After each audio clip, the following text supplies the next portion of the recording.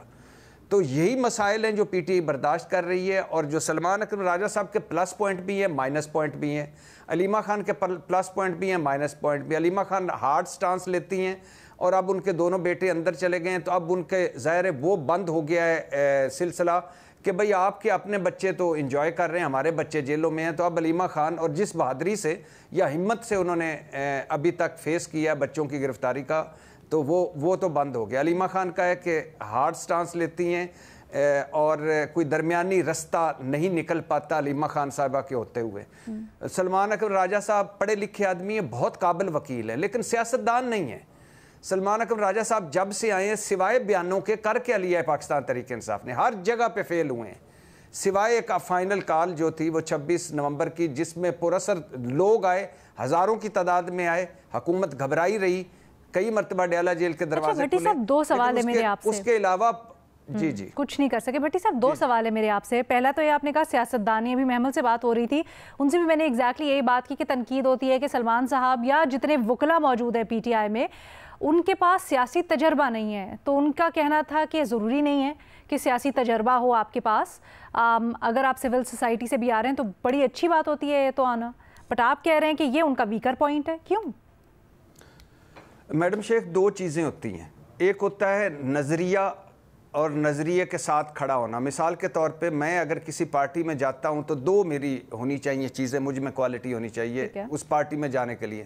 ایک کہ میرا تجربہ اور سیاست کا میں اور اس پارٹی کو مجھ سے کوئی فائدہ پہنچے. دوسرا کہ میں اس کے نظریے سے اتفاق کرتا ہوں. سلمان اکرم راجہ صاحب کا نہ عمران خان سے کوئی نظریہ ملتا ہے نہ کوئی پی ٹی آئی سے نظریہ ملتا ہے. وہ کل تک ہاؤس آف شریف کے وکیل تھے اور وہ جو عمران خان کے مخالف کھڑے ہو کر ان کے دفاع کر رہے تھے. سر چلے ماضی میں جو بھی کر رہے تھے, لیکن جب سے وہ پاکستان تحریک انصاف کے ساتھ آئے ہیں میرا خیال ہے بڑے اچھے اور مستعد طریقے سے انہوں نے پی ٹی آئی کا کیس لڑے. نہیں not at all. کیسے؟ میں آپ کا خیال ہو, میں آپ کی رائے کا احترام کرتا ہوں. نہیں سر, میں رائے نہیں, میں تو آپ سے سوال کر رہی ہوں.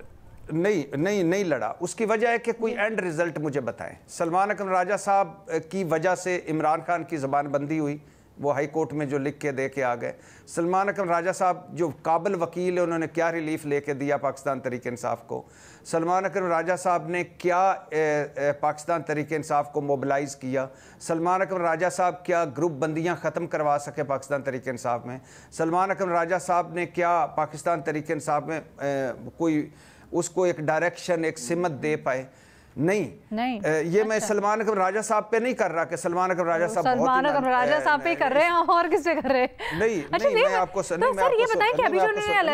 صرف دو جملے یہ میں آپ کو بتانا یہ چاہ رہا تھا کہ میں یہ نہیں کہہ رہا کہ وہ بالکل ہی گئے گزرے انسان ہیں. جب سے وہ پی ٹی آئی میں آئے ہیں, چونکہ پی ٹی آئی سیاست کا کوئی تجربہ نہیں تھا, چونکہ پی ٹی آئی کے نظریے سے ان کا کوئی لینا دینا نہیں تھا, وہ ہوں بیرسٹر گور ہوں یا اور بہت سارے لوگ جو اب آ گئے ہیں اور جو اب فرنٹ سیٹوں پہ ہیں, ان کا پی ٹی آئی کے نظریے سے کوئی تعلق نہیں ہے.